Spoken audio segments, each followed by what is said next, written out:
10 finger channel में आपका स्वागत है। आज हम कक्षा 8 के गणित का प्रश्नावली 7.2 का प्रश्न क्रमांक 3 हल करेंगे। प्रश्न इस प्रकार से है, आपको यह बताया जाता है कि 1331 एक पूर्ण घन है, क्या बिना गुणनखंड किए आप यह अनुमान लगा सकते हैं कि इसका घनमूल क्या है। इसी प्रकार 49, 13, 12,167 और 32,768 के घनमूलों का अनुमान लगाइए। तो अभी हमें ये पता है कि ये जो हमें संख्याएं दी हैं, 4 संख्याएं, ये पूर्ण घन है। अब हमें इनके घनमूल निकालना है और वो भी बिना गुणनखंड किए। अभी तक हम क्या करते थे, इसको लिखा 1331 को, इसके गुणनखंड निकाले अभाज्य गुणनखंड विधि से और 3-3 के जोड़े बनाए और घनमूल निकाल लिया। लेकिन अब हमें अभाज्य गुणनखंड नहीं करना है इनके, अब हमें ऐसे ही अनुमान लगाना है। तो देखते हैं अनुमान से कैसे हम निकालेंगे। जैसे हमने पहली संख्या ली 1331, तो अब जब हम वर्ग एवं वर्गमूल में था, जब हम वर्गमूल निकालते थे, दो दो संख्याओं के जोड़े बनाते थे दाईं ओर से। अब इसमें हम दाईं ओर से 3-3 संख्याओं के जोड़े बनाएंगे। ये 3 संख्याओं का जोड़ा बन गया, अब ये एक अकेला बचा। तो अब यहाँ पर हम देखेंगे ये जो 331 है, इसका इकाई अंक है 1। अब ये जो 1 है, ये किसके वर्ग घन में आ रहा है? 1 तो आ रहा है सिर्फ और सिर्फ 1 के घन में। ये देखिए यहाँ पर मैंने 1 से लेकर 10 तक की संख्याओं के घन निकाल के रखे हैं। तो यहाँ पर ये 1 का घन 1 आ रहा है और साथ में यहाँ बीच में कहीं भी 1 नहीं आ रहा है। जो 9 का घन है वो 729 है और 10 का घन तो 1000 होता है, तो कहीं भी 1 नहीं आ रहा है, केवल 1 के घन में 1 आ रहा है। तो यहाँ पर ये इकाईकांक हो जाएगा इसका 1। फिर हम देखते हैं दहाईकांक। इसमें 1 है, दहाई में 1 बचा है। तो अब ये जो 1 है, ये किसके के बीच में आ रहा है? 1 और 8 के बीच में, और ये केवल 1 ही के अंदर आ रहा है। छोटी संख्या ले लेंगे तो यहाँ पर ये घनमूल हो जाएगा 11। हम लिखेंगे 1331 का ये जो घनमूल है ये हो जाएगा 11।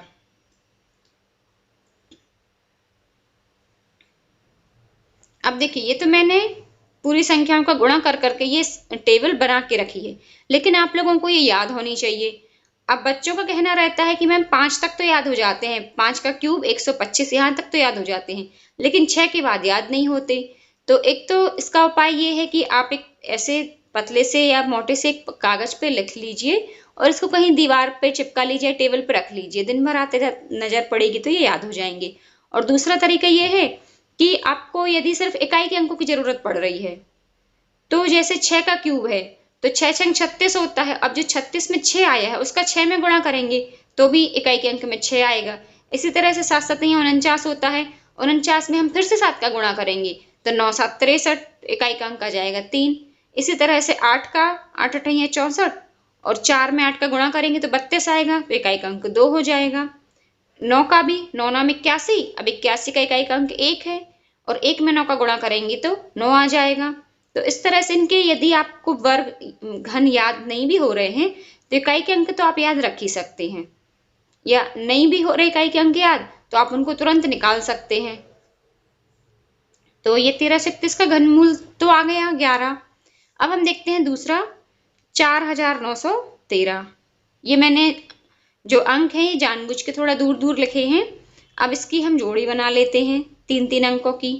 तो 913 का तो 1 बन गया, अब ये 4 अकेला बचा। तो हम देखते हैं 913 में क्या है, 3 है इकाई के अंक में। अब ये जो 3 है ये किसके घन में आ रहा है? अभी हम घनमूल नहीं घन देखेंगे। तो 1 में तो आ नहीं रहा है, फिर 2 का तो 8 होता है, 3 का घन 27, इसमें भी नहीं है। 3 आ रहा है केवल 7 के घन में, और कहीं भी नहीं आ रहा कि 3 कहीं 2 बार आ रहा हो, एक ही बार आ रहा है 7 के घन में 343। तो इकाई का अंक हो जाएगा इसका 7। अब दहाई का अंक ये है संख्या, यहाँ पर 4 बचा है। तो 4 किस किस के बीच में आ रहा है? ये आ रहा है 1 और 8 के बीच में। अब इसमें हम छोटी संख्या ले लेंगे। 1 का घन है 1 और 2 का घन है 8। तो 1 और 2 के बीच में आ रहा है 8, अर्थात 1 और 8 के बीच में 4 आ रहा है, और 1 के घन और 2 के घन के बीच में आ रहा है 4। तो इसमें छोटी संख्या हम ले लेंगे 1। इस तरह से 4913 का जो घनमूल है वो हो जाएगा हमारा 17। तीसरी संख्या में दी है 12,167। इसमें भी इसको हम नंबर डाल देते हैं, प्रश्न में तो नहीं डले हैं। तो इसमें भी हम 3-3 संख्याओं के जोड़े बनाएंगे दाईं ओर से। ये 3 संख्याओं का बन गया, यहाँ पर बची सिर्फ 2 संख्या। अब यहाँ पर इकाई के अंक में है 7, हम 7 देख लेते हैं कहाँ पर आ रहा है। यह है 3 का घन 27 और इसमें आ रहा है 7 इकाई के अंक में। तो इसका जो घनमूल का इकाई का अंक है ये हो जाएगा 3। फिर यहाँ पर बचा है 12। अब 12 आ रहा है 8 और 27 के बीच में। 1 और 8 में तो 12 नहीं आएगा, 8 और 27 के बीच में आ रहा है 12। तो 8 और 27 में से छोटी संख्या है 2 का घन। 8 देखिए 2 का घन है और 27 है 3 का घन, तो हम यहाँ पर छोटी संख्या ले लेंगे। छोटी संख्या है 2, यहाँ पर दहाई के अंक में आ जाएगा 2। इस तरह से 12,167 का जो घनमूल है वो हो जाएगा 23। अब चौथी संख्या हमें दी है 32,768। तो यहाँ पर भी हम 3-3 संख्याओं के जोड़े बना लेंगे। यहाँ पर 3 संख्याओं का जोड़ा बना लिया दाईं ओर से। यहाँ पर बची सिर्फ 2 संख्याएं 32। अब ये जो 8 है, यहाँ पर देखिए 8 किसके इकाई के अंक में आ रहा है? सिर्फ और सिर्फ 2 का क्यूब करने से 8 आता है इकाई के अंक में। तो इकाई का अंक हो जाएगा इसमें 2। अब दहाई देखते हैं, 32 से दहाई, तो 32 आ रहा है 27 और 64 के बीच में। यदि हम 8 और 27 लेंगे तो छोटा हो जाएगा। 27 और 64 के बीच में आ रहा है 32। तो 27 है 3 का घन और 64 है 4 का घन, तो हम इसमें छोटी संख्या ले लेंगे, ये हो जाएगी 3। इस तरह से इसका जो घनमूल है वो हो जाएगा 32। तो हम यहाँ पर आंसर लिखेंगे 32,768 का जो घनमूल है वो हो जाएगा 32।